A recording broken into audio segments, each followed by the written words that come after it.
Hi guys, so this is the first video that I wanted to make talking a little bit about the GSXR front end swap on the SV650. So specifically I'll be swapping the 2006-2007 GSXR front end for my stock 2007 naked SV650. In this video I'll be going over the different parts that I've gathered to do the task, and in the description section I've actually included two really useful links that I've used a lot. One of them shows the different dimensions for the GSXR front end for different years, and the second one shows a detailed photo description of actually how to do the swap.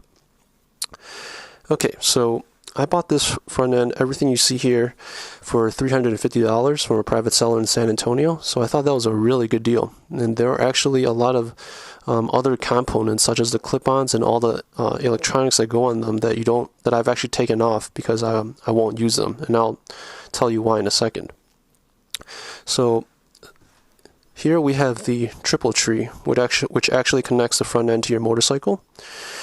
Then we have the forks, and then we have the brake calipers. Important to note that your SV calipers won't fit onto the GSXR forks. These are radial calipers, so it's also a nice upgrade from your SV calipers.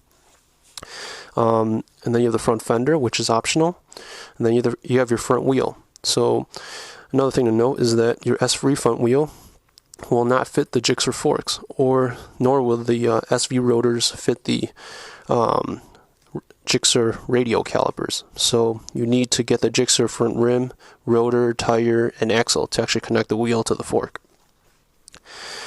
And obviously for your front end you also need clip-ons.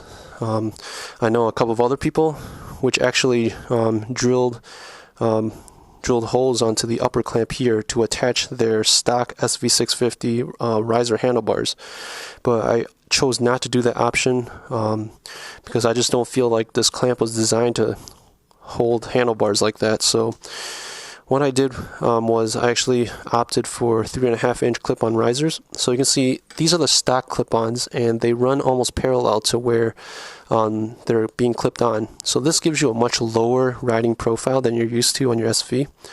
And so for me to get a more upright feel that I'm used to on a standard naked motorcycle, I went for 3.5-inch riser clip-ons, which clip on the same location but then extend up 3.5 inches before going out. So it'll end up being about this height, and you actually run across a couple problems with using clip-on risers. The first one is that your OEM front brake line is no longer usable because the one that came with the GSXR will not extend 3.5 inches up to where your master cylinder will now be located. So you have a couple of options. You can first go to a motorcycle shop and they'll easily refit lines for you. Or you can do what I did. I actually ordered brand new lines from our SVRP, where I bought the 3.5-inch clip-on risers. And it was nice that they actually had lines already pre-cut to fit the GSXR front end using their 3.5-inch risers. So I didn't have to measure anything, so that was nice. One important thing I want to note is that if you're going to go out and kind of order your own custom brake lines, the banjo fitting that goes on the radial master cylinder requires a 90-degree pre-bent banjo. Okay, so that's different than the SV master cylinder, which requires a 0-degree banjo. So that's one important thing to note. So all the other components that go on your clip-ons should swap straight from the SV, no problem. So I don't intend on coming across any trouble there. So really, I think there are three things to note for the swap. First thing is that you need to find a way to mount your SV turn signals, headlamp, and front cowl. The way that they're mounted now on your SV is that you have a mount that is a ring that goes around your SV fork, and then you have mounts that stick out like this, right? So your turn signals go here. But the problem with that is that cannot be used directly on the GSXR fork because the GSXR fork have a much larger diameter than the SV fork.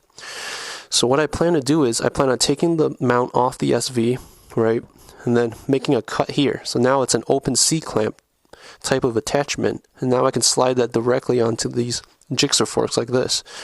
And then I'm going to use a hose clamp like this to make sure it stays in place.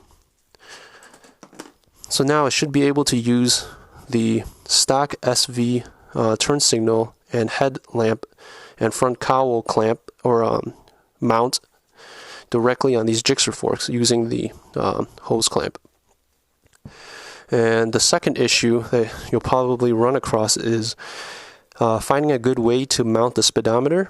One expensive way to do it is if you go on SV Rider, the SV Rider forum, there are people that actually fabricate unique upper clamps that fit the Gixxer forks, but also provides mounting areas for your speedometer, which are similar, which are the same as what you would see on your SV upper clamp.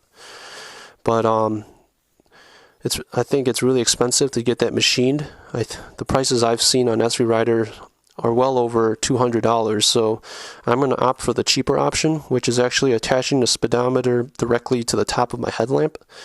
So that'll just require drilling a couple holes to the top of the headlamp casing. And finally, the last issue is getting the speedometer to work. You're going to have to place different types of magnets along the rotor. I haven't exactly figured out how I'm going to do that yet, but when I do, I'll definitely make another video of it. But for right now, it's still an area of research that I have to look into. Okay, and some specialized tools I gathered. I basically just bought a set of jack stands. So what I'm planning on doing is I'm planning on propping my bike up using my regular bike stands. And then I'm going to place these on cinder blocks on each side of my motorcycle and use this to support my frame sliders. So it will hold out the front of my motorcycle, and then I'm going to remove the front stand to allow me to take off the SV front end. So that's pretty much all I have for you guys about the Gixxer front end swap. If you guys have any questions or comments, just feel free to leave a comment below or send me a private message, and I'll definitely get back to you. Oh, and if anyone has actually done this before and have any additional advice for me, I would gladly take it, particularly on how to set up the magnets on the rotor to get the speedometer to read the speed correctly. That would be greatly appreciated.